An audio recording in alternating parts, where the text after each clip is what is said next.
ডিক্ৰং মণ্ডল কংগ্ৰেছৰ এখন হৰ ঘৰ কংগ্ৰেছ অভিযান অনুসৰি বুথ পৰ্যায়ৰ সভা মণ্ডল কংগ্ৰেছৰ সভাপতি ৰঞ্জিত শৰ্মাৰ গৃহত অনুষ্ঠিত হয়। অনুষ্ঠানটিত জিলা কংগ্ৰেছ সভাপতি গগন চন্দ্ৰ বৰা, জিলা কংগ্ৰেছৰ সাধাৰণ সম্পাদক গংগাজ্যোতি টাইগাম, জিলা কংগ্ৰেছৰ কোষাধ্যক্ষ উজ্জ্বল কুমাৰ ফুকন, সম্পাদক বিপুল বৰা, অসম কংগ্ৰেছৰ কাৰ্যকৰী সদস্য লখিমপুৰ লোকসভা কংগ্ৰেছৰ প্ৰাৰ্থী উদয় শংকৰ হাজৰিকা, মণ্ডল কংগ্ৰেছৰ অন্তৰ্গত আদিত্য দলে, সীমান্ত গগৈ, গণেশ ঠেঙাল, তুলন গগৈ, মহিলা সভানেত্ৰী বৰ্ণালী বুঢ়াগোহাঁই, কাশ্মীৰী গোহাঁই, বুথৰ প্ৰদীপ চেত্ৰী, মেছৰ আলী, গোপাল নাথ, নজিৰ ইছলাম, ৰুকিয়া বেগম, প্ৰমোদ শৰ্মা আৰু অন্যান্য কংগ্ৰেছ কৰ্মী উপস্থিত থাকি সভাৰ সৌষ্ঠৱ বৃদ্ধি কৰে। এই সভাৰ যোগে আগন্তুক লোকসভা নিৰ্বাচনত কেনেদৰে কংগ্ৰেছ দলৰ প্ৰাৰ্থীক জয়যুক্ত কৰা হয় সেয়া পৰিকল্পনাও কৰা হয়।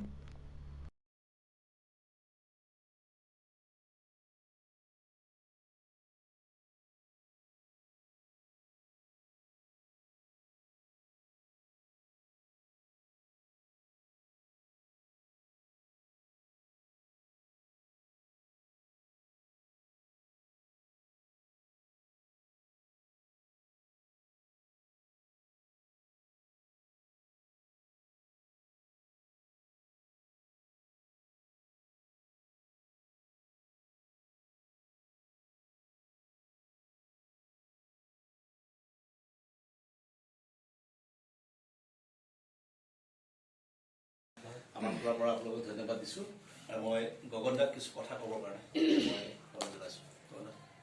মই সন্মানীয় এই মণ্ডল কমিটিৰ সভাপতি ৰঞ্জিত শৰ্মা ডাঙৰীয়া, আমাৰ আজি বৈঠকলৈ অহা